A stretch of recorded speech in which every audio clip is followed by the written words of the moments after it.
Shalom, Telis, como estão vocês? Bom, na nossa aula de hoje nós iremos entrar definitivamente já na conceitualização básica do que é o hebraico, principalmente do alfabeto. Nós iremos ter duas partes nessa aula, parte 1 e parte 2. A parte 2 nós vamos entrar na diferenciação das letras, as letras que são diferentes, as sofites, que são as que ocorrem no final. Iremos nos preocupar também com a diferença e a similaridade entre algumas letras, para que a gente não possa se confundir. E vocês vão ver que o hebraico é uma língua extremamente lógica e fácil de ser aprendida. Não tem dificuldade nenhuma. Tá? O mais importante no aprendizado do hebraico é você ser capaz de ler os textos em original, certo? Ser capaz de interpretar, ser capaz de traduzir a Tanar, a Torá, os profetas, Neviins, Ketuvins e assim por diante. E, acima de tudo, expandir o teu conhecimento, expandir a tua mente, porque o hebraico, sendo uma língua mágica, como nós defendemos aqui no canal Gilead, não é uma língua vulgarizada, é uma língua que preserva conhecimento muito antigo e que vale a pena, sim, uma olhada mais detida. Então, observe aí os exemplos que eu já citei, Isaac Newton e muitos outros homens de grande impacto na nossa sociedade, dedicaram a essa língua um carinho especial, uma atenção especial. Então nós não podemos fazer diferente. Se queremos ser mestres do conhecimento na Cabala, na alta magia, no conhecimento gnóstico, nós temos que conhecer a língua dos homens que compuseram esses textos sagrados e que pensavam de uma forma, e nós vamos descobrir a maneira de pensar deles. E nós vamos descobrir também que a língua hebraica, mais uma vez, é extremamente concreta. Então aquela pirâmide do signo, né? Do significante e do significado, nós vamos observar que com o hebraico é muito mais fácil de ser alcançado. Por quê? Porque existe uma ideia de não existe ambiguidades no hebraico, como existiram na aula passada, eu mostrei a vocês, como existem no inglês, no português, no espanhol, que já passaram pelo processo de vulgarização. A língua hebraica é uma língua litúrgica, e é esse o segredo da preservação do seu conhecimento gnóstico, e vocês vão descobrir mensagens e códigos dentro da Tanar que vocês nunca imaginaram, porque é lá que está, de fato, a verdadeira mensagem da Bíblia, que nunca foi explicada em religião e nem nenhuma igreja. E nós vamos aprender tudo isso aí, a partir desse momento, entrando no hebraico bíblico, né? no alfabeto. Então, um abraço para vocês, vamos dar sequência à nossa aula, paz e fiquem com Deus.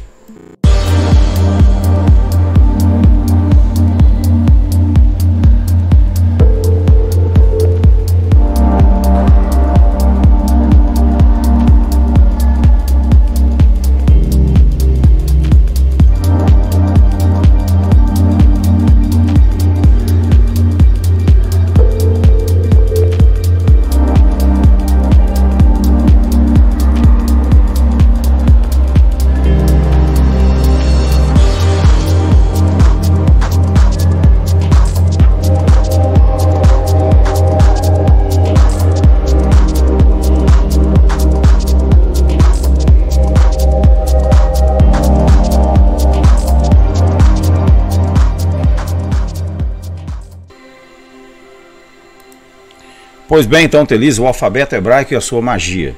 Nós não poderíamos esperar aprender o hebraico como se fosse uma língua comum, uma língua simples, uma língua vulgarizada. Uma língua a qual não passou pela experiência de ser consagrada, de ser santificada. Uma língua que foi usada por milhares de anos exclusivamente nas liturgias, nas leituras, nas yeshivas, nas escolas rabínicas, na sinagoga e no templo no passado. Então é uma língua que não visa necessariamente um objeto outro a não ser a consagração, a preservação do conhecimento, e isso de uma forma maravilhosa. Por mais que Israel tenha passado por diversas dificuldades e conflitos e guerras e perseguições, esses homens conseguiram sim fazer um trabalho excelente no que diz respeito à preservação dos textos. Muitos desses textos eram escondidos, né? Vocês sabem que muitos desses textos não ficavam da Tanar, não ficavam disponíveis facilmente, e logo após o nascimento da nação de Israel, em 48, começaram a surgir os achados arqueológicos, como os rolos do Mar Morto, né, que fez com que solidificasse ainda mais esse conhecimento, além de outras tantas descobertas arqueológicas que foram realizadas, reforçando a ideia de que essa língua de fato é uma língua especial, tá? Então, o alfabeto hebraico e sua magia é o que nós iremos observar agora. Nós iremos aprender o hebraico como ele é, não como está sendo passado, como uma língua simplista, não. É uma língua mágica, ela possui poder. Segundo a Cabala, segundo Sefer Yetzirah, segundo a Zohar, as 22 letras hebraicas foram usadas pela inteligência maior, por Hashem, para criar o universo. Tá? A inteligência de Deus se manifestou através da criação do universo por meio do alfabeto hebraico. Então você não está estudando simplesmente uma língua, você está aprendendo uma nova cultura, você está aprendendo uma nova forma de pensar. Você vai entender o poder que tem o pensamento, o teu pensamento, o hebraico vai te ensinar isso, o poder que tem o teu pensamento, o poder que tem a tua palavra, certo? E o poder que tem as letras que você usa. As invocações, né, sagradas e as pronunciações sagradas de nomes divinos vão fazer você literalmente mudar a tua vida, mudar a tua perspectiva, além de te educar em todos os sentidos no que diz respeito à etimologia de palavras, à análise de raízes e assim por diante. Você vai ter um olhar muito mais atento ao mundo, à realidade do mundo, do que você teve antes, porque o hebraico vai te levar inequivocamente nessa direção. Então esse é o grande fator que nós iremos, além de outros fatores importantíssimos que nós iremos observar hoje nessa aula, tá bom? Então, vocês observem aqui no primeiro plano, você tem na primeira linha, você tem o alfabeto pictográfico. Esse era o alfabeto usado na época de Moisés. Esse aqui, ó, ele está até hoje registrado lá no Monte Sinai, na Arábia Saudita. Inclusive, como eu já disse a vocês, se vocês pesquisarem rapidinho aí no Google ou no YouTube, vocês vão ter documentários falando sobre isso aí. Essas letras estão lá nas rochas, nas pedras. O tabernáculo que Moisés construiu, os indícios, os vestígios, as rochas que foram colocadas lá, tudo está em perfeita condição. Inclusive, o que chama mais atenção ainda é o fato de as autoridades sauditas terem bloqueado o acesso para todas as pessoas, né? Ninguém pode ter mais acesso. Então isso aí solidifica ainda mais o fato de que realmente existe ali um conhecimento que vai chamar a atenção definitiva de todos os que tiverem acesso a ele. Nós aqui não necessariamente precisamos disso, porque nós vamos retornar diretamente à história dessa língua e à leitura dos textos originais. Então aqui na segunda linha você tem o que veio mais tarde, durante o período dos reis, né? A pedra moabita, por exemplo, que é um dos maiores achados arqueológicos, foi escrito nessa escrita que vocês estão vendo aqui, que é a segunda linha. E depois que Esdras e Neemias voltou do cativeiro em Babilônia, aí sim adotaram-se essa forma de escrita, que é o chamado caldeu babilônico, certo? Aqui você tem o Aleph, Bet, Gimel, Dalet, Rei, Vav, Zain, Het, Tet, Yod, Kaf, Lamed, Men, Nun, Samer, Ain, Pe, Tzadik, Kof, Resh, Shin, Tav.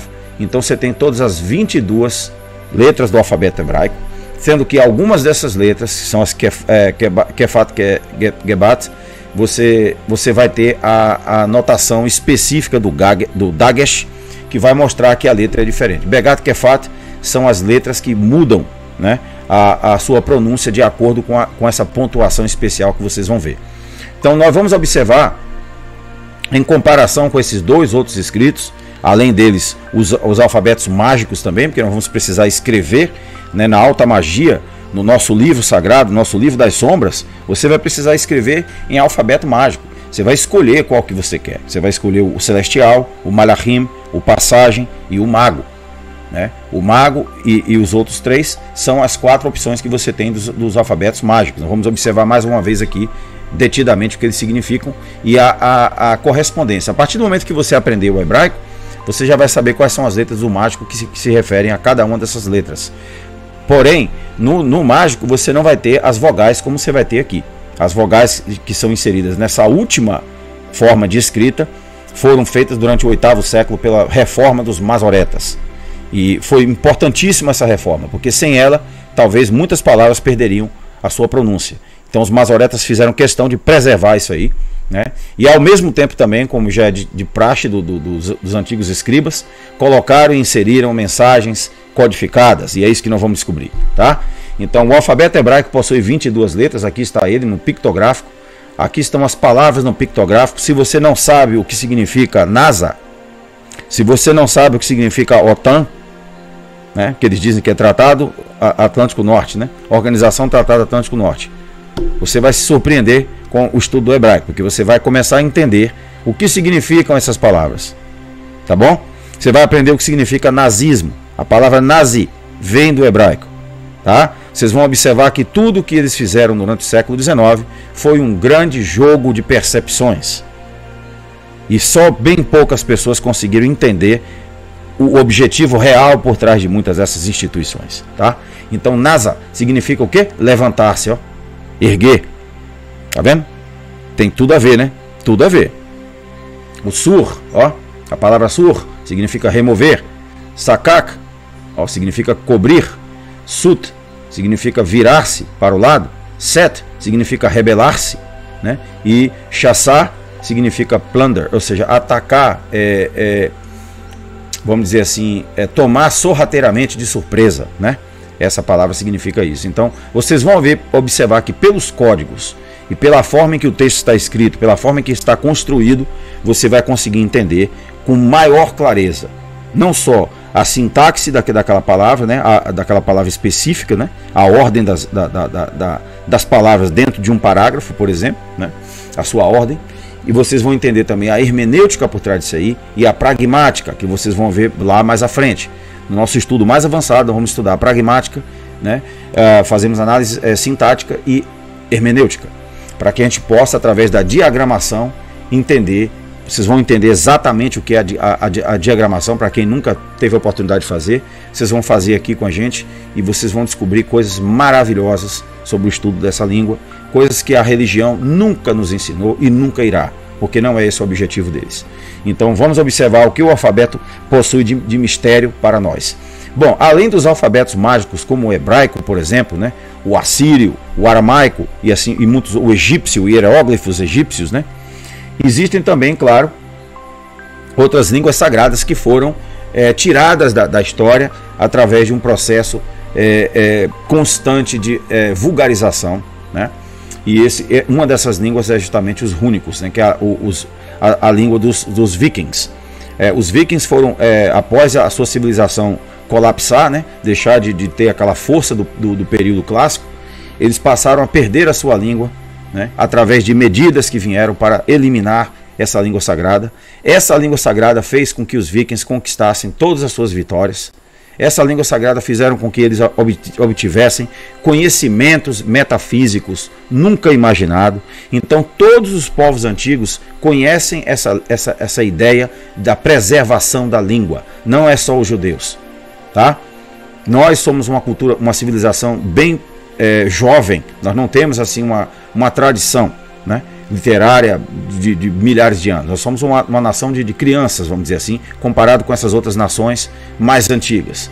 Mas nós temos que aprender deles esse fator: preservarmos o que nós falamos, o que nós escrevemos, preservarmos a nossa língua, a fonética, a etimologia. Tudo isso é importante e é isso que o hebraico vai nos ensinar da sua forma mágica, da sua forma bela, que nós vamos observar aqui. Então, o alfabeto mágico é a história da língua hebraica. Aqui você tem o alfabeto passagem. Esse alfabeto, gente, os sacerdotes desenvolveram esse alfabeto aqui da observação dos astros, ó, observando o zodíaco, observando os signos do zodíaco e a formação entre os corpos celestes, né, as conjunções e assim por diante, né? Aqueles aspectos que vocês viram lá na astrologia, né, o quadrante, o semiquadrante. Tudo isso foi o que serviu para os sacerdotes antigos inspirarem-se para criar o alfabeto passagem. É justamente quando Israel está entrando na Terra Prometida, tá? Os sacerdotes estavam ativamente trabalhando, tá bom? Dentro do mesmo contexto da ciência egípcia, dos sacerdotes egípcios, de onde eles vieram, né? Então também você tem o alfabeto celestial. Esse alfabeto nós usamos lá nas inscrições da alta magia. Aqui está ele, ó. Todos eles são os mesmos, são diferentes versões do mesmo idioma hebraico. Ele tem várias atribuições, vários usos, certo? E nós vamos aprender como que nós podemos fazer todos os usos possíveis dessa língua. O alfabeto celestial está aqui, ó, o triângulo, as formas que estão lá nos céus, ó.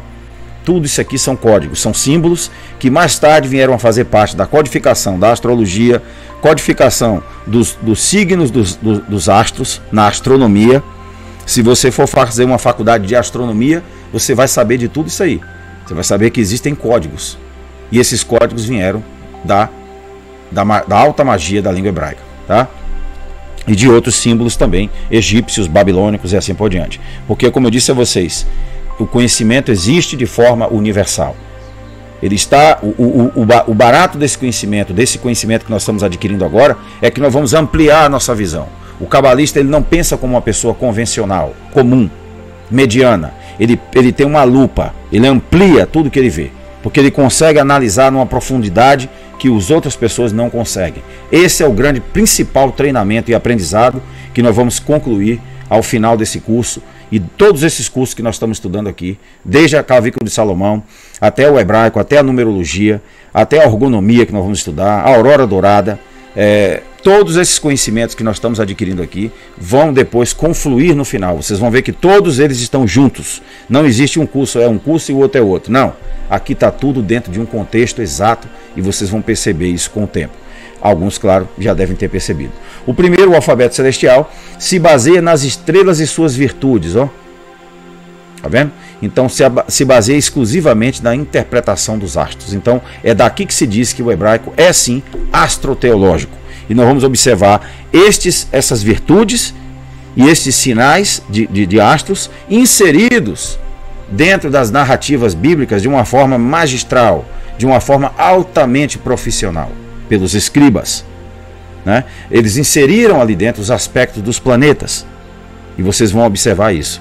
E é necessário que a gente chame a atenção desse ponto, porque essa foi a intenção dos escritores originais, foi chamar a atenção desses pontos, né? Mas só que, claro, agora nós temos adquirido os meios para fazer essa análise, vamos adquirir ainda muito mais. Então, aqui nós temos também o alfabeto mágico, a história da língua hebraica, o alfabeto Malachim, ó, que é o que é traduzido mais comumente como enviado, né? Aquele que é enviado, aquele que é um anjo, vamos dizer assim, né? Angelos em grego, Malachim em hebraico. Embora a ideia não seja exatamente a mesma, não seja um cognato, vamos dizer assim, ela tem uma ideia de alguém ser enviado, alguém receber um sinal desde os céus. É isso que significa a palavra Malachim. Então aqui está o Aleph, ó. E se você for observar na linguagem de circuitos eletrônicos, esse alfabeto aqui, ó, tem muita coisa dentro dos computadores, dentro dos circuitos de rádio, dentro de equipamentos que você nem imagina.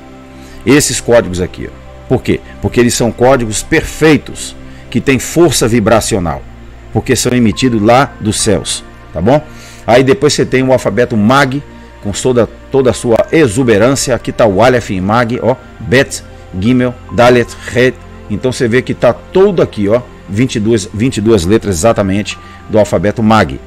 Então todos eles representam estágios específicos da história do hebraico. Todos eles representam a conjuntura total de todo o conhecimento dos sacerdotes hebreus. E é esse conhecimento que não é passado.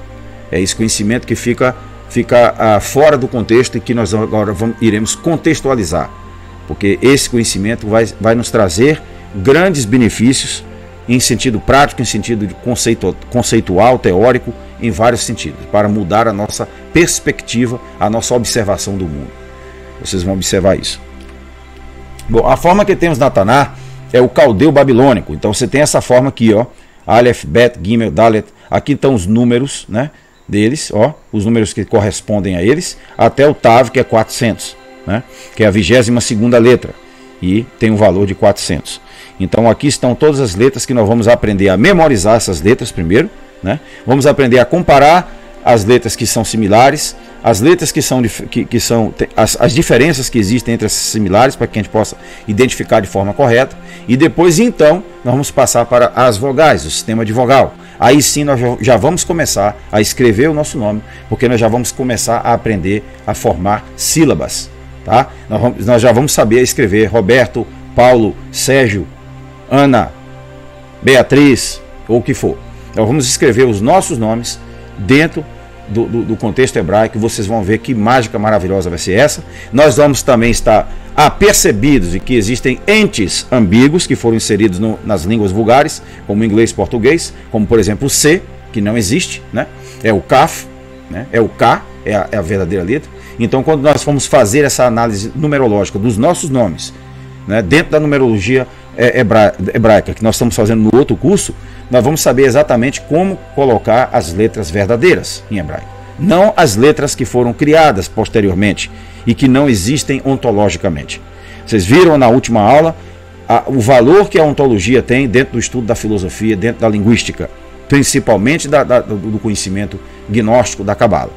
Existem entes que não existem na matemática, na gramática, e nós temos que identificar esses entes e não utilizá-los, porque eles não vão levar a nada de produtivo. Eles não vão conduzir absolutamente nada. O hebraico, na sua forma mais pura, é que irá ser o veículo de conhecimento para atingirmos vamos dizer assim, uma formação cognitiva, uma formação percepcional, epistemológica, muito mais válida, tá bom? Então esse é o nosso objetivo final. Então, por que houve essa mudança, né, do alfabeto pictográfico, que vocês viram aqui, né, atrás, do pictográfico, né, para a forma caldeu-babilônica? O que aconteceu? Bom, quem já estuda a Bíblia há um tempo sabe que em 587 a 586, né, até 516, dá 70 anos mais ou menos, 586 a 516, 70 anos exatos, o exílio da Babilônia. Então, o exílio da Babilônia, né, foi o período em que os judeus, por várias questões, né, por desobediência, corrupção, vocês sabem que existia entre todas as classes, de todas as civilizações, as classes mais privilegiadas têm uma tendência a se corromper, tem uma tendência à corrupção. E isso aconteceu também em Israel. O profeta Jeremias documenta isso, o profeta Isaías documenta isso, o profeta Ezequiel documenta isso. Existiu sim uma classe que se corrompeu, essa classe de sumos sacerdotes, dos filhos de Levi, e passaram a se desviar do conhecimento verdadeiro e passaram a abusar das massas mais comuns, que eram chamadas em hebraico de Ham Haaretz. Ham Haaretz era o povo da terra. Então eles consideravam o povo da terra como sendo inferior e começaram a adquirir espírito de grandeza, e isso trouxe a calamidade. É isso que Jeremias fala, né? Que eles começaram a atrair. Inclusive o próprio Jeremias foi perseguido por eles, como vocês sabem, né? Vocês já leram isso aí com certeza. Assim diz a profecia de Jeremias 24:5.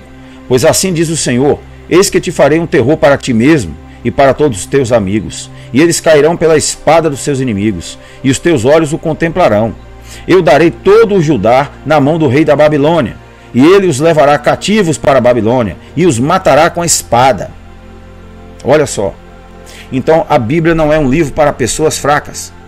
A Bíblia é um livro para pessoas que estão dispostas a entender o que de fato constrói uma nação e o que leva uma nação à catástrofe.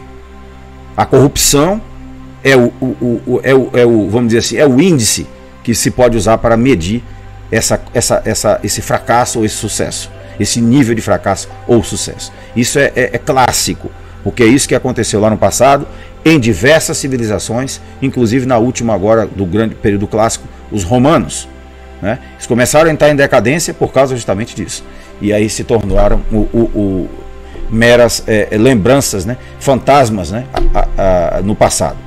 Então, além disso, entregarei toda a força dessa cidade, todos os trabalhos dela, e todas as coisas preciosas dela, e todos os tesouros dos reis de Judá, entregarei na mão dos seus inimigos, que os estragarão, e os levarão, e os levarei para a Babilônia. Jeremias 24:5. Então Jeremias teve que usar algumas codificações, que nós vamos observar isso na leitura dele em original, em hebraico. Ele usou algumas palavras, como Sheshak, né, Sheshak, que descrevem a Babilônia, só que de forma codificada, naturalmente para fugir da perseguição, para que não ficasse claro que ele poderia ser acusado de alta traição, né? Ah, você está torcendo para os babilônios destruir o teu próprio país. Alguns não entendiam mais que Jeremias estava fazendo um trabalho enviado por Deus. Quem é o profeta? Vamos dizer, qual é a conceitualização de profeta dentro da tradição hebraica? Vamos entrar nesse detalhe aqui agora. O profeta é aquele que surge quando o sacerdote está apagado, quando o sacerdote apagou a sua luz e se tornou um corrupto, e se tornou um homem de mente pequena, um homem materializado, e perdeu a perspectiva do grande conhecimento de Deus. Aí sim, é nesse momento que surge o profeta. O profeta é aquele que surge, enviado pelos espíritos de luz do universo, para justamente despertar e chamar a atenção, e jogar na face da classe privilegiada o grande equívoco que eles estão cometendo, o grande erro deles, né? Então esse é o sentido básico da palavra Navi em hebraico, né? Que é o termo usado para profeta. E Neviim é o plural, os profetas. Então esse basicamente é a missão do profeta, é trazer à tona aquilo que já está sendo perdido, é lembrar daquilo que está sendo jogado fora. Então esse cativeiro duraria por 70 anos, segundo Jeremias 20, 10 e versículo 14. Então vocês imaginam que em 70 anos, Israel vivendo sobre uma nova nação, sobre uma nova lei, com uma nova filosofia, com uma nova metafísica, com uma nova estilo de matemática, de aritmética, de geometria, de astronomia, de astrologia, isso claramente teria um efeito sobre eles. Claro que sim. A prova disso é a própria língua. A forma em que a Taná foi composta depois de Esdras, depois do ministério de Esdras, quando eles voltaram para reconstruir Jerusalém, o que eles fizeram? Eles adotaram a escrita babilônica. E nós vamos observar isso aqui dentro do texto, tá? Vamos lá. Este Esdras subiu de Babilônia, e ele era um escriba pronto na lei de Moisés, que o Adonai Elohei, eu vou fazer muita transliteração de termos chaves, porque eu acredito que quando você traduz, você perde a raiz. Você perde a essência do texto original. Então, como nós estamos já entrando em confronto com o texto original, nós vamos confrontar o texto original aos poucos e vamos solidificar nosso conhecimento, já é bom irmos nos familiarizando com os termos que estão no original. Então, Adonai Elohei, toda vez que vocês verem o Iod, o Y representa o Iod no final, representa a primeira pessoa. Ou seja, está falando de Esdras, né? Adonai Elohei, ou seja, Adonai, o Deus dele, ó. Deus dele, né? Então, vocês observem que Adonai Elohei de Israel havia dado, e o rei concedeu-lhe todo o seu pedido segundo a mão Adonai Elohav sobre ele. Então, tá vendo? Adonai, o seu Deus, em terceira pessoa aqui, e aqui está apontando para a primeira, porque aqui está falando de uma forma reflexiva. Nós vamos observar mais à frente como que o hebraico se comporta. Mas, em geral, o Y no final, por exemplo, aqui, se você tem Adon, né, sem o I, você tem o nome puro, né? Mas se você tem os acréscimos aqui, os sufixos A e Iod, que é o Y, aí você tem Adonai, né, que é meu Senhor. Em aramaico, Adoni. Adoni. Todos terminam com I. Então vocês vão ver que as consoantes básicas são as mesmas, tanto em aramaico como em hebraico. Só o que vai mudar são as vogais. Por quê? Por causa da pronúncia, do fonema, da pronúncia específica, da fonética do aramaico e do hebraico. Essa é a única diferença, né? Mas a raiz das palavras são bem parecidas, segue a mesma estrutura que o hebraico, claro. Naquele exemplo lá de Mateus, ele simplesmente usou uma palavra com raiz diferente, né? Para traduzir o que o Yeshua tinha dito, né? Sabactani, e não Asvactani, que é outra raiz. Então, mas aqui vocês vão observar isso. Então, Israel havia dado, e o rei concedeu-lhe todo o seu pedido segundo a mão de Adonai Elohav sobre ele. Então, Ezra é a pronúncia correta do nome, é a transliteração correta. Nós vamos aprender tudo que está de errado nas traduções. Nós vamos aprender que muitas das traduções erraram em diversas coisas, não só em tradução, como também em transliteração básica, né? Assim, erros assim bem primários. Nós vamos observar que o nome dele original é Ezra, não Esdras. Aqui é a forma aportuguesada. E essa forma isso parece inofensivo. Qual é a diferença? Não tem diferença nenhuma. Tem sim. Para um cabalista isso aqui faz uma diferença enorme, porque isso aqui significa que a raiz da palavra foi corrompida. Ó. Foi acrescentado um D aqui que não existe, um S que não está aqui na raiz, um A e o S no final. O S principalmente do final. Então você veja que a palavra foi completamente corrompida. Quando nós dizemos, vamos aportuguesar, essa palavra é aportuguesada. O que na verdade nós estamos implicando é que houve um calque. E um calque é uma mudança de raiz. Se você quiser fazer no futuro uma numerologia, uma gemátria, você nunca vai conseguir chegar a resultados corretos, porque você mudou a raiz da palavra. Então é isso que nós vamos aprender desde o princípio, a valorizar a forma original e não nos encantarmos com os aportuguesamentos. Porque, por exemplo, nós só chamamos de Sócrates porque alguém, de forma equivocada, introduziu na nossa literatura, na nossa língua, o grande filósofo grego, no caso nominativo.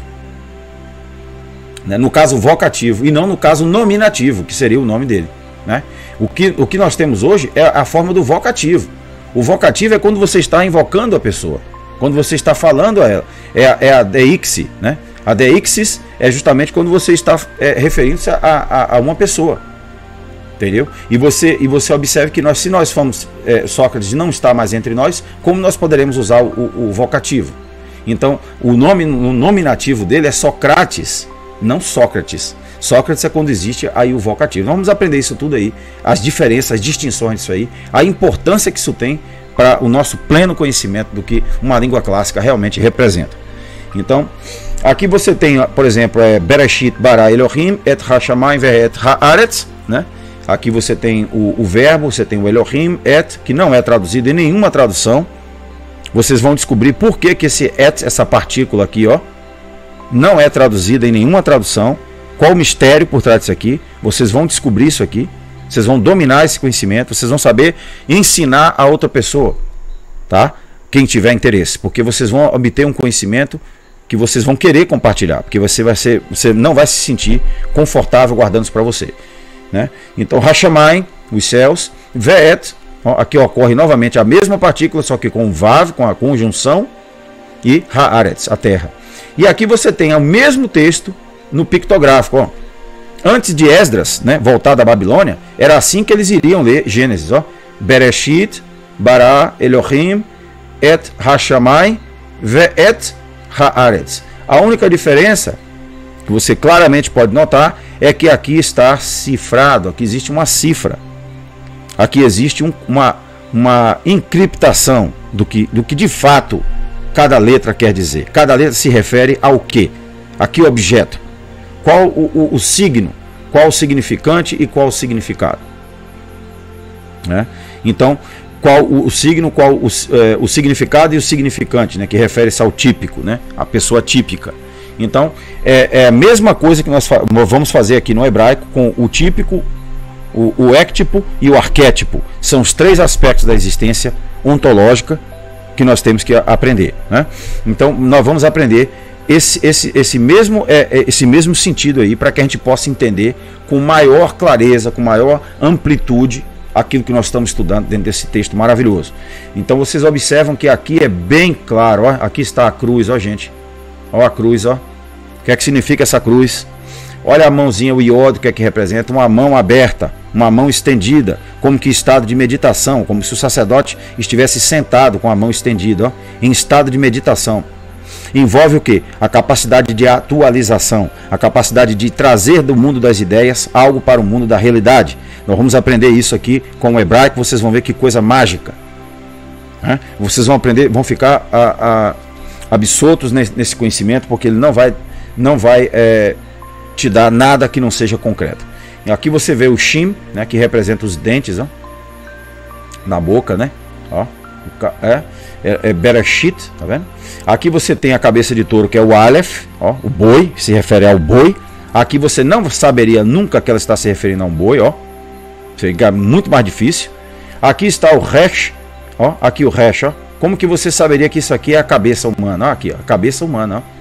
E aqui é o Bet, que representa a casa, a tenda do beduíno, ó, com a sua entrada e a sua parte mais escondida aqui dentro. Então, tudo isso aqui vai ficar claro. O rei, por exemplo, que está no tetragrama, o que ele representa? Um homem com os braços estendidos, em estado de adoração, em estado de admiração, né? Entendeu? Então você veja que o mem, ó, representa o que? A ondulação, ó, as ondas que vêm da palavra ontologia. Nós pronunciamos ontologia devido a uma deficiência aí de fonética mesmo do grego, né? Nós vamos aprender isso também lá na frente. O grego, o nu e o tal, que é o N e o T, quando ocorrem juntos, eles têm um som de D. Então, na verdade, não é ontologia, mas ondologia, que vem de ondas. E é justamente isso que a letra hebraica quer dizer, ó, as ondas do mar. Ó. Tanto que a palavra Hashamayim, ó, os céus, são representados também por ondas. Que ondas são essas que existem lá em cima? A Bíblia diz que existe um firmamento, em Gênesis. Esse firmamento é chamado em hebraico de Raquia. Vocês vão ver que essa palavra Raquia tem uma tese de doutorado que eu tive acesso aqui de um rapaz, que ele escreveu 186 páginas só sobre a palavra raquia, tá bom? Então vocês imaginam a complexidade desses termos hebraicos. O que está envolvido em todo esse conhecimento? É muita coisa. Então vocês observem que Hashamayim quer dizer os céus que estão acima. São céus de quê? De ondas, de eletromagnetismo. A ondologia, ou seja, as ondas que emanam do centro do universo, do centro que é Deus. Ensof, a infinitude, o infinito, né? Aquilo que não tem limite, aquilo que não tem boundaries, como se diz em inglês, né? Então você observe que esse conhecimento aqui vai nos dar uma ideia muito mais ampla da realidade em que nós estamos inseridos. Porque nós vamos ver aqui evidências claras do que de fato os escritores bíblicos estavam tentando passar para nós. E essa linguagem tem nome. Eu não sei se vocês se recordam. O nome dela é a linguagem dos ramos. É a linguagem dos cabalistas. É a linguagem especial usada pelos cabalistas. E vocês vão ver que linguagem maravilhosa agora com o texto original. Com as nossas leituras, com a nossa consulta às passagens, parachats, vocês vão começar a ver coisas maravilhosas. Então aqui vocês observem que o A, o Aleph e o Tav, ó, o princípio e o fim, ocorre aqui, ó. Depois com a conjunção e o princípio e o fim novamente, e aqui Haaretz. Essa letra aqui, gente, ó, é o Zain. Ela representa o quê? Ela representa o instrumento que se prepara o solo. O arado, aqui está o arado, ó. É aqui que se prepara o solo, é aqui que se prepara a terra. Por isso que essa palavra Aretz significa a terra. O homem em estado de contemplação, olha só, a cabeça do homem, ou seja, a sua mente, o poder do animal, do touro, do boi, e o arado. Ou seja, é justamente a capacidade de conhecimento e de uma mente saudável, forte, que irá produzir um solo produtivo, um solo que dará o alimento para todos. Não é isso? Porque nós ainda estamos comendo alimentos que vêm da terra, né? Pelo menos por enquanto. Então, vocês observem por que existe lá no passado o boi sendo aquele que puxa o arado. Porque está dentro da própria palavra Aretz, que é o termo para a terra na Bíblia. Então vocês vão ficar admirados de ver. Porque nós vamos observar que Aretz aqui dessa forma, você não consegue entender que isso aqui, o que de fato é isso aqui, porque ele está codificado. Ele passou por um processo de encriptação, né? De treinamento, né? Para que não ficasse claro o que está significado. E nós vamos observar aqui na frente a própria Bíblia confirmando isso aí, tá? Então Gênesis Bereshit em pictográfico. Então aqui está, né, o significado real por trás das palavras. Bom, e o que significa na realidade o termo hebraico? De onde vem isso aí? Nós vimos lá na aula passada que Yehudit, né? Yehudit é a língua dos judeus, é o judaico, né? Vamos dizer assim, a tradução mais correta é judaico, a língua judaica. Não existe a palavra necessariamente hebraico. Mas por quê? Essa é a nossa pergunta. Porque a palavra, como vocês sabem, é ivrit, que vem de ever, ó, ever, e significa, né, os olhos, ó. O ain significa os olhos, ó. Aqui tem dois olhos. Depois do período babilônico ele voltou com o ain dessa forma. No período pictográfico, antes de Esdras retornar de Babilônia, o Ain era o quê? Ó, um olho, exatamente um olho. Ó. Por que aqui no pictográfico tinha um olho só? E aqui depois do Babilônio passou a existir dois olhos e não um só? Hã? Isso aqui é um código. Isso aqui quer dizer que depois que encriptaram a língua hebraica, a percepção de dualismo se tornou mais preponderante, mais destacada, a percepção dual da realidade. Enquanto que se você estudar conjuntamente essa forma babilônica com a forma pictográfica, você vai entender que não existe um olho só. E esse olho é a glândula pineal. É essa glândula que está se referindo aqui, ó, o olho de dentro que ilumina a mente, porque Bet é a casa do beduíno, é a tenda, e aqui é o que? A mente humana. Então aqui é um código, gente, ó, querendo dizer que o olho único, o olho que tudo vê, o olho que tudo vê, que você vê no dólar, que você vê no topo da pirâmide e assim por diante, não é de graça. Tudo está conectado. Nós vamos aprender agora como entender isso tudo de forma clara, sem nenhum equívoco, de forma contundente, tá? Então você veja que o olho que tudo vê, ó, está dentro da casa. Qual é a casa? A mente humana, ó, a cabeça humana. Está dentro do centro da tua cabeça. Por que que essa palavra é tão importante para nós? Porque isso aí prova que o hebraico é a língua dos mistérios gnósticos. É a língua que vai revelar para você o que você de fato é. O que você tem dentro de você. E como que você pode enrijecer esse poder para assumir uma realidade diferente. Para assumir uma nova posição diante do universo. É você sair do mundo dos mortos, né? O mundo dos zumbis que estão peregrinando pelo mundo sem conhecimento, sem noção, sem entendimento, né? Materializados, derrotados, sem perspectiva metafísica nenhuma, e ainda tem orgulho disso aí, né? Eles ainda possuem orgulho desse fato, dessa condição. E vocês vão aprender agora a sair desse mundo e passar para um mundo superior, porque vocês vão começar a entender de fato tudo o que está na simbologia que é usada no mundo hoje, nas instituições e assim por diante. Observe que, após o exílio na Babilônia, o termo recebe dois olhos, ó. O Ain representa os dois olhos, tá vendo? E aqui você tem a anotação que os masoretas colocaram, ó. O Segol, tá vendo? Que são 3 pontos, ó, que formam uma pirâmidezinha de cabeça para baixo, ó, de ponta para baixo. Tá? O que isso aqui representa, gente? O número 6, ó. O número 6 é o quê? É o número da dualidade. Vocês observem que lá no livro de Apocalipse fala que 666 e é um número de homem. O que significa número de homem? É o número da dualidade. É o número que você nunca vai conseguir chegar até a mônada, até a unidade de Deus, se você estiver concentrado, residindo na percepção dual. Então esse conhecimento vai fazer com que você perceba onde está a dualidade das coisas e saia dessa dualidade. E entre sim em um estado de confluência total com a mente universal de Deus. Então aqui está o código todo inserido dentro do hebraico e nós vamos aprender isso de forma sistemática, cuidadosa, sem deixar nada de fora. Então houve sim uma grande mudança. E qual a importância da palavra, do pensamento, né, e das nossas ações? Pensar, não é isso? Falar, pronunciar aquele pensamento e agir de acordo com aquilo. Qual a importância desses 3 aspectos?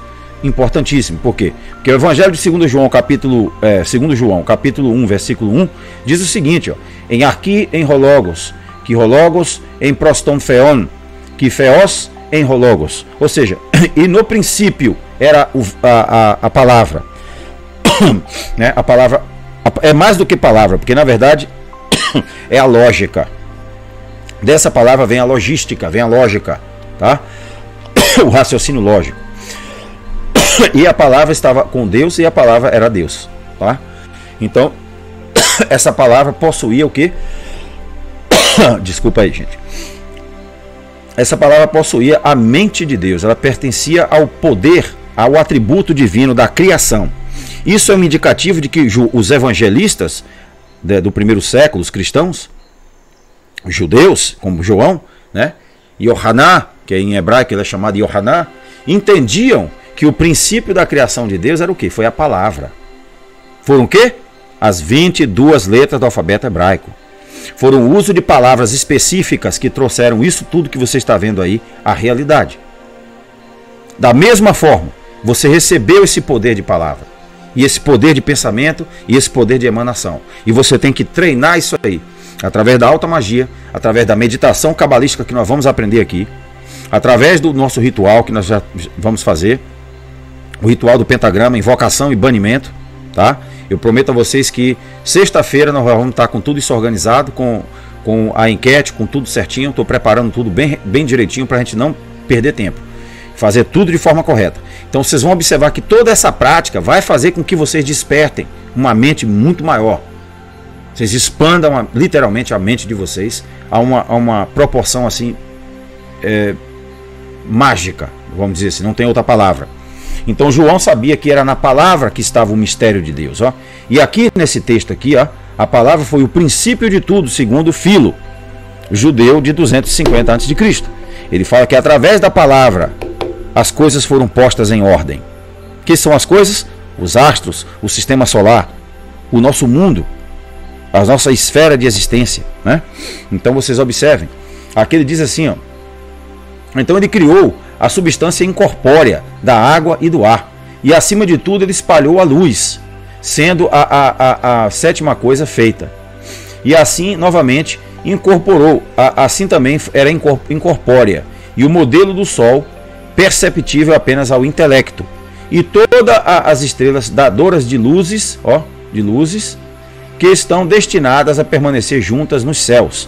Então você veja que ele diz que existe aqui um grande mistério em Filo, né, referente à nossa interação com os astros, a nossa interação com os 4 pontos cardeais e principalmente dentro desse círculo sagrado a invocação dos nomes divinos, dos nomes sagrados que você fez aí no seu círculo abençoado. Se você não fez, corra e procure fazer o mais rápido possível, porque nós temos até junho para começarmos a fazer a consagração dos objetos não metálicos. E aí depois os metálicos vão ficar para outubro. Mas eu estou sentindo que o ano está passando muito rápido, então eu acho que não vai ser muito rápido, não vai demorar muito para a gente chegar a isso aí. Então procure se preparar, assista às aulas lá da Clavícula de Salomão, prepare os seus utensílios. Qualquer dúvida tem o nosso grupo aí no WhatsApp e no Telegram, onde todos os membros compartilham conhecimento, compartilham interatividade e eu também estou lá com vocês o tempo todo, tá? Para qualquer pergunta, qualquer questão, a gente pode fazer oferecer a melhor orientação possível, para que você possa concluir isso aí, porque nós vamos fazer o ritual cabalístico da Taná, o ritual cabalístico dos antigos sacerdotes hebreus. Nós vamos colocar isso em prática, tá? Nós não vamos ficar para trás. Então aqui nos diz claramente nessa grande obra que a palavra tinha um poder muito grande, foi a palavra usada por Deus. Bom, o significado das letras hebraicas, né? O Aleph, por exemplo, representa o gado, ó, a cabeça de boi, como vocês viram, né? Ele representa no sentido esotérico o pai, no sentido numérico é 1. No tarô ele representa o tolo. O Bet representa a casa, ó, a casa, house. E no sentido esotérico representa o que? A mãe, ó. Ele tem um valor de 2 e representa o mago no tarô. O Gimel representa o camelo, ó. Camelo, Gamal, né? Ele representa no sentido esotérico a natureza. O número dele é 3 e significa a auto-sacerdotisa, a sumo sacerdotisa, né? O rei, por exemplo, ele tem como significado a janela, né? Ele tem como significado esotérico a religião, que é justamente a janela por onde você olha, a realidade, né? E essa realidade pode estar mentindo para você, você pode estar entendendo esse mecanismo da realidade de forma equivocada, porque você não tem aí domínio sobre o signo, o significante e o significado, né? Ou o significado e o significante. Você não tem esse domínio aí com a língua como o hebraico, dentro de um contexto como o hebraico, com toda a simbologia, com toda a sua riqueza. Então você vai ter uma certa dificuldade de interpretar o que significam esses símbolos religiosos. A partir do curso de Gilead, vocês já sabem que essa limitação está com os dias contados, né? O número 5 é o seu valor e ele tem o valor de imperador no tarô. Aí vem o Vav. O Vav significa o que? O prego ou o mastro que segura a tenda, né? Que aparecia com um prego antigo, né? Significa o que? A liberdade. O número é o 6, significa o hierofante, ó, dentro do tarô. O Het significa a cerca, ó, a cerquinha que se faz. A distribuição é o seu sistema esotérico. O número é 8 e significa carruagem. Ó, lembra-se da carruagem de fogo de Elias? Então, aqui está, ó, o símbolo dela, tá bom? Tet, o Tet significa a serpente, a prudência. O seu número é o 9, significa a força. Ó, lembra que Cristo disse: sede prudentes como as serpentes e cautelosos como as pombas. Então Yeshua sabia o significado da letra Tet, tá? O Yod. O Yod significa a mão, como vocês viram lá, né? A mão estendida, o braço estendido, né? Com a mão, né? O Yod do pictográfico é muito mais claro do que o Yod codificado pelos babilônios. Então significa a mão, significa a ordem das coisas. Você ordena as coisas através de quê? Da sua ação. O seu braço com a tua mão representa o quê? A ação, a atualização. Trazer as ideias desde da sua forma abstrata para o mundo real, para o realismo, não é isso? O número 10 é o seu número e significa o peregrino, ou a pessoa que está no deserto, né? O Kaf, né, representa a palma da mão, ó, significa a força, o seu número é o 20, significa o círculo da sorte. Ó. O Lamed significa o sacrifício, né, o animal que está sendo oferecido, e também significa o cajado, né? O Lamed, que significa o cajado, como vocês já viram, ou seja, ele significa aquele que vai orientar, que vai conduzir você, a liderança. O sacrifício, 30, e a justiça, ó. Ele lidera com a justiça, então ele tem o símbolo do cajado aqui. O Men significa a água, significa a morte, o seu sentido esotérico, e significa o homem pendurado, ó. Um homem crucificado, vamos dizer assim, né? 40, o seu número. O Num significa o peixe, a reversibilidade, e representa o número 50, representa também a morte. O Samer também representa também a morte. Quando eu digo a morte, eu quero que vocês entendam, lembre-se bem que não é a morte do jeito do latim, mas é a morte do Mot, ou do Mut em hebraico, que significa um renascimento, né? Significa uma mutação. A palavra hebraica significa mutar, mutação. Ela não significa o fim. Então essa ideia de que a morte é o fim foi inserida mais tarde, tá? Ela não representa o pensamento original. Vamos descobrir isso aí. O Samer, que é né? O sentido de profissionalismo, o sentido de propriedade, vamos dizer assim. Universalidade, ó. O seu número é o 60 e esse significa a temperança, ó. O Ain representa o olho, como vocês viram, significa a balança, o equilíbrio. O seu número é o 70, ó. Significa o diabo no tarô, né? Você vê que no tarô já tem uma simbologia específica, né? O P, o Ain, que significa a boca, né? A boca falando, significa a imortalidade. O seu número é 80 e significa a torre, né? A torre de vigia, né? Você vai ver isso lá no texto em original no hebraico, hein? A torre de vigia. Vamos saber exatamente o que significam esses símbolos. Sadi, por exemplo, significa a isca que você coloca, né? O ferrinho que você coloca para pegar o peixe, né? Significa a sombra ou a reflexão. 90 é o seu número, ele significa uma estrela. O Kof representa o fundo da sua cabeça, ó, a parte de trás da sua cabeça, de onde está a coluna, né? A medula. E se você ver no pictográfico, como nós vamos observar, a letra Kof é exatamente os dois lados do cérebro com a medula descendo. Então é um código, tá bom? 100, a lua. O Resh significa cabeça, como vocês já viram, reconhecimento. 200 representa o sol. O Shim representa o dente, o fogo sagrado, né? Que é 300 o seu valor, significa o julgamento. E o Tal representa a cruz, a síntese de toda a nossa experiência espiritual, segundo a Cabala. Ele tem um número de 400 e ele representa o mundo, ó, o mundo Malhut, que nós estamos aqui, né? Então vocês observam que existe uma grande simbologia que nós vamos entrar aqui nesse estudo do hebraico, nós vamos conhecer essas letras uma por uma, nós vamos ver o seu contexto, vamos ver as palavras que estão construídas com cada uma dessas letras, e nós vamos aprender comparando o caldeu babilônico com o pictográfico, para que não fique nenhuma dúvida, tá bom? Os 10 mandamentos, você não sabia, mas é um código, não é nada daquilo que as pessoas estão entendendo, que as pessoas estão lendo, tá? O primeiro mandamento, significa o Aleph, a coroa. O Deus é o primeiro, acima de tudo, acima de todos. O segundo é o Bet, significa a sabedoria. A adoração de Deus apenas é permitida através da sabedoria. O terceiro é o Gimel, a inteligência, a paz e a harmonia com Deus. O quarto é o Dalet, significa o amor, a santidade da casa de Deus. O quinto representa a justiça, a ordem doméstica, ó. Tá vendo? O 6 representa o Val, a beleza. Proíbe uma pessoa de cortar os dias ou encerrar os dias de outra pessoa. O Zain significa firmeza. Proíbe uma pessoa de destruir a paz de outra pessoa, ó. É isso que significa, hein? É você destruir a paz de outra pessoa. São os 5 princípios dos 10 mandamentos do decálogo que nós vamos aprender, que chama-se Devarim em hebraico, e nós vamos aprender que não é exatamente aquilo que passaram para nós. Tem um significado esotérico muito mais profundo.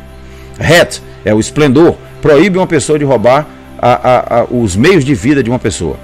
O 9, o teto, a fundação. Proíbe uma pessoa de destruir a harmonia social. Olha só. E o 10, o Yod, é a autoridade. se preocupa com todas as relações éticas. Tá? Então isso aqui é uma perfeição de conhecimento que nós vamos entrar no seu original e, portanto, vamos entender de uma forma muito mais profunda do que aquele simplismo que passaram para nós em traduções, né? Então, aqui Nigel Pennick, no Magical Alphabets, os alfabetos mágicos, ele nos diz uma coisa muito importante. Vamos ver. A conceitualização judaica, esotérica judaica da natureza, da existência, não é a mesma que aquela asseverada esotericamente pela tradição do judaísmo rabínico. As crenças esotéricas declaram que o Deus da Bíblia, que criou o mundo de coisas materiais, não é transcendente. Este Deus é um ser limitado, subordinado a uma forma mais alta de existência, o Ein Sof, que é traduzido como sem fim. Na tradição cabalística, é o nome do inefável. A sua transcendência significa que ele não pode ser localizado nem no tempo e nem no espaço. Nós vimos aí atrás o que nos diz o grande filósofo alemão, né, sobre a questão da transcendência, né, sobre a questão da chifra, né, como se diz em latim, né, as cifras, como nós chamamos aqui, e como que essas entidades ambíguas foram inseridas em todo o tecido social, em tudo, em todo o conhecimento, para justamente nos dar limitações, para nos prender, tá? Para não permitir com que descubramos a verdade sobre nós mesmos e sobre Deus. Então vamos lá, é um ataque intelectual de mais alta ordem.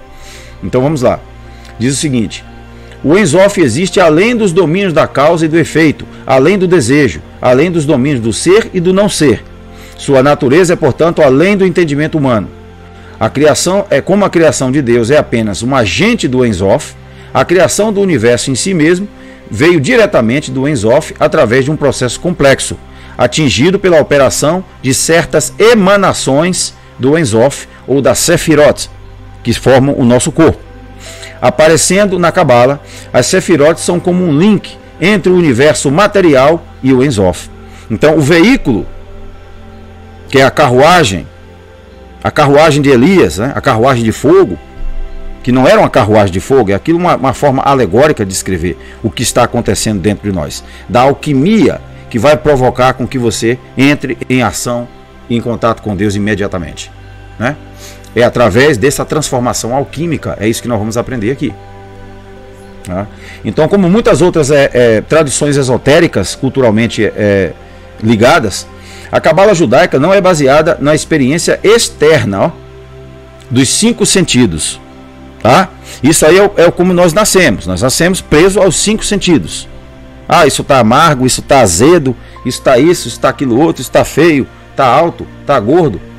Esse sentido aí não vão levar você a lugar nenhum. Eles vão criar mais confusão do que conhecimento. É preciso uma educação mais cabalística para nos fazer desistir da percepção dos sentidos sensoriais e abraçarmos um 6º sentido, que é o sentido da razão divina, do Logos. Isso é possível através do estudo da Cabala. Como muitas outras dos 5 sentidos, mas de uma percepção interna, não externa, mas interna, uma experiência visionária, expressando o direto acesso ao conhecimento que envolve, né, todos os mistérios da Cabala. Então vocês observem que o conhecimento não é percepcional, sensorial, tá bom? Bom, aqui nos diz que o tetagrama, através das suas 32 caminhos, né, 32 vamos dizer assim, estradas, vamos dizer assim, escritas o seu nome usando as 3 formas da expressão chamadas de letras, números e sons. Vejam só, eles são as 10 Sefirot sagradas. A fundação das coisas são as 22 letras, e destas há as mães, as 7 duplas e as 12 simples, que são os remanescentes. A Sefirot sagrada são 10 em número. Elas são os 10 dedos das mãos, e 5 corresponde aos 5 sentidos. Aqui vocês vão ver que ele deixou aqui uns 3 pontos reticências, mas nós vamos observar essa elipse e nós vamos conhecer o que significa a linguagem elipse dentro da Bíblia, tá? Não só no seu sentido gramatical, como também no sentido geométrico, né, dos planetas quando estão em forma elíptica, que está relacionado com a elipse. Vamos juntar isso aí tudo, gente, para entendermos o aspecto nos seus 3 principais orientações, tanto no típico, éctipo e arquétipo. É dessa única forma de nós atingirmos o conhecimento, tá? Então a Sefirot revelou os 10 números. O primeiro, o espírito da vida, mais resplandecente do que o Deus vivo. O som da voz, do espírito e da palavra, vem desse espírito. E o segundo, Deus produz o ar do seu espírito e cobre todas as 22 sons. As letras do alfabeto, mas até mesmo acima destas, o espírito permanece no seu valor. Então aqui tem algumas reticências aí que vocês vão aprender mais à frente o que significam, tá? E o que está lá. Então, o que nós entendemos aqui agora? Que os sons das palavras hebraicas são importantíssimos. E eu vou ensinar para vocês o som fazendo a transliteração para um falante da língua portuguesa, não para um falante da língua inglesa. A maior parte das gramáticas estão orientadas para o público lá de fora. E as transliterações não nos servem de forma correta, porque nós temos aí o het, por exemplo. Nós temos que colocar 2 R's, carreta, carreta. Então os 2 R's vão servir para nós, para nos ajudar a entender o som gutural que o het faz, o som que o rei faz, o som que o kaf ou raf faz. Então nós vamos distinguir os sons, porque quando nós formos pronunciar os nomes divinos, nós vamos pronunciar dentro da oração mágica, dentro da cruz cabalística, dentro dos mistérios, e nós vamos ter a resposta, a força e energia que essas letras magníficas vão produzir para você, tá? Então vocês vejam como que é importante a pronúncia correta. Bom, aqui nós temos aqui a rosa, né, do alfabeto hebraico, mostrando as 3, 7 e 12, os padrões dos caracteres. Então aqui você tem 3, aqui você tem 7 e aqui você tem 12, os números sagrados, né, com a adição da cruz no centro. Aqui está a cruz, Esta é a marca de alguns grupos Rosacruzes, né? Alguns Rosacruzes usam esse sinal aqui. Esse sinal é um sinal muito importante e nós vamos entender por que esse 12, 7 e 3. Vamos entender exatamente o que significa isso aí, tá? Através do estudo da Cabala. Então, basicamente, você tem aqui o círculo, Você tem um círculo que nós fizemos para nós.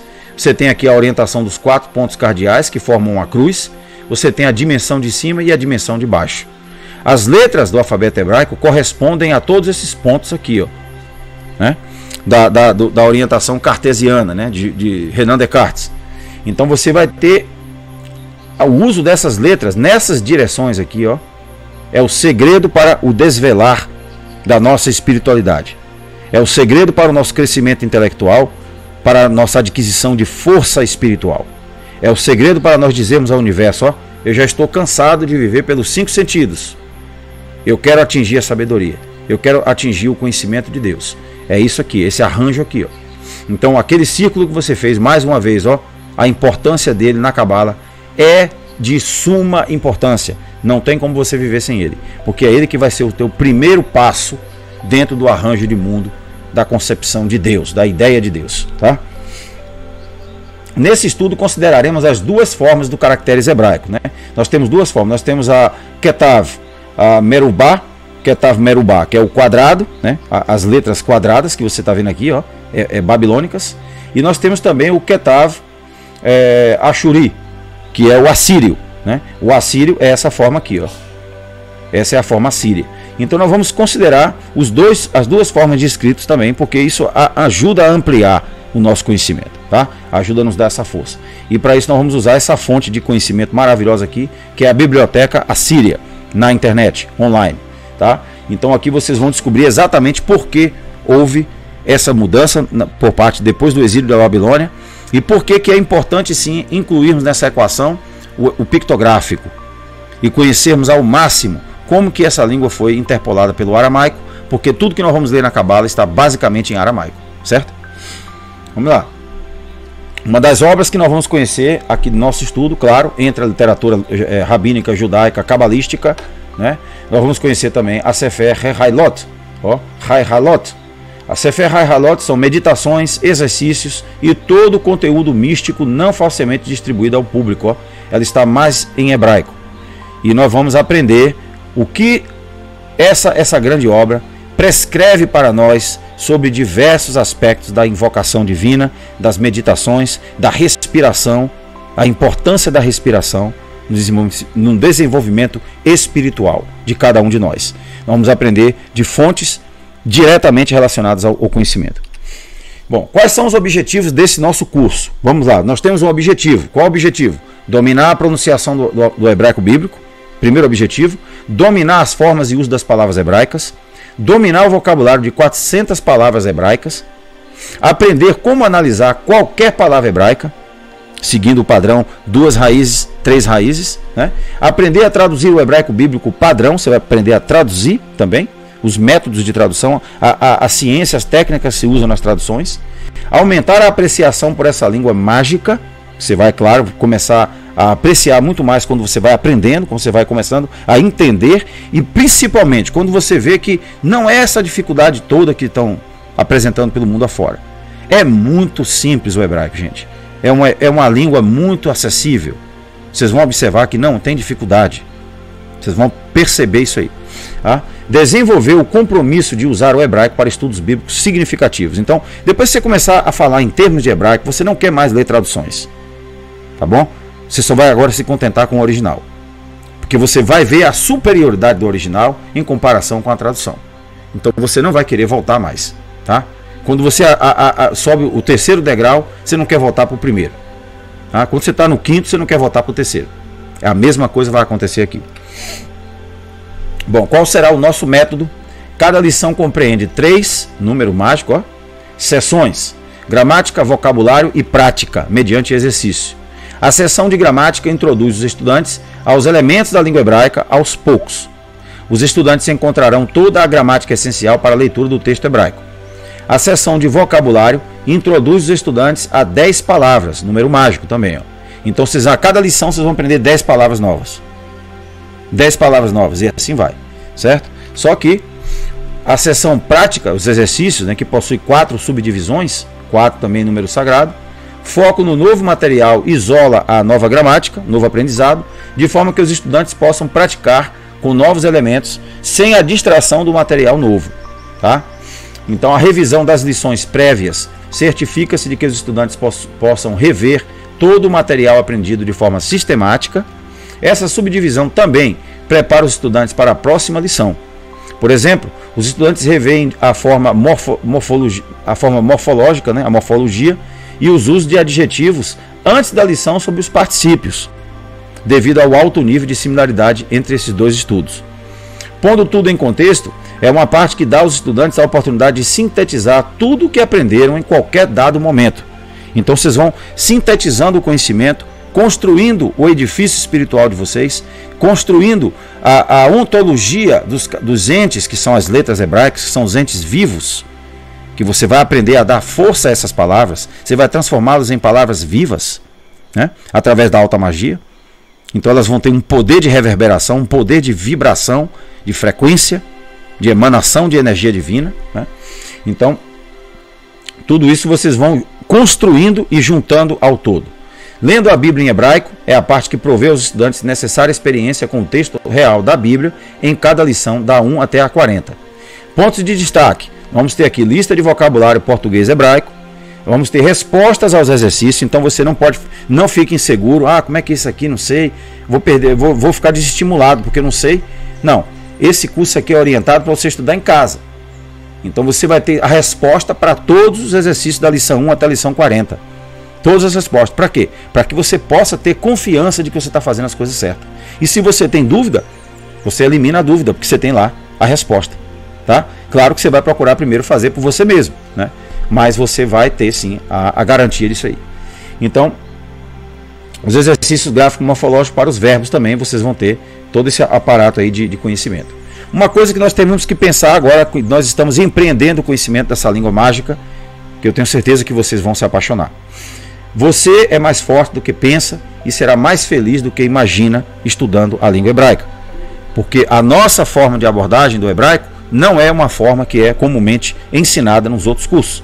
É uma forma bem esotérica, bem cabalística, bem numerológica, baseado na gemátria. Então o nosso conhecimento aqui não se restringe a estou aprendendo uma língua. Não, você está aprendendo todo um conhecimento clássico. Você vai entrar aqui no todo, tá? Você vai entrar aqui na filosofia, na linguística, Você vai entrar aqui em todos os aspectos dessa língua, tá? Há duas coisas que ninguém perdoa: nossas vitórias e nossos fracassos. Então, perdão aí, pessoal. O hash, como vocês viram no babilônico e no pictográfico, representa a cabeça, né, a mente. O signo, o significante e o significado. Essa análise nos permitirá compreender que o hebraico é uma língua concreta e não ambígua, como as línguas vulgarizadas, português, espanhol e inglês. Então você vai ter aqui, ó, o significante, o significado, o significante e a referência. Então você vai ter o signo, né, o significante e o significado. Você vai ter toda a noção da pirâmide aqui do conhecimento, da epistemologia. Você vai ter uma relação, vamos dizer assim, uma relação filosófica, né, uma relação percepcional com tudo que você estiver analisando, porque você está analisando os entes que existem. Você está remetendo cada letra hebraica ao seu real significado. Ó. O resh é a cabeça. Então você tem diretamente o que aquela letra remete no mundo real. E você não tem a ambiguidade de um idioma, de uma língua que não remete a nada. Ou que não está claro qual é o significado dela. Porque ela já perdeu a sua natureza clássica, se tornou ambígua. Nós não podemos seguir por esse caminho. Então, como ocorre com português, espanhol e inglês. O procedimento linguístico será o estruturalismo. Vamos seguir o estruturalismo de Ferdinand de Saussure, né? E qual é a base desse sistema? Bom, o estruturalismo tem origem no livro de Cours de Linguistique Générale, que em português é o curso de Linguística Geral, de Ferdinand de Saussure, 1916, que se propunha a abordar qualquer língua como um sistema, no qual cada um dos elementos só pode ser definido pelas relações de equivalência e de oposição que mantém com os demais elementos. Esse conjunto de relações forma a estrutura. Daí vem estruturalismo. Então nós vamos seguir essa abordagem aqui, que é uma abordagem clássica, é a que mais apela para a que responde à nossa necessidade. É isso aí. Bom, vamos logo começando já com o caderninho de vocês a escrever as letras hebraicas, ó.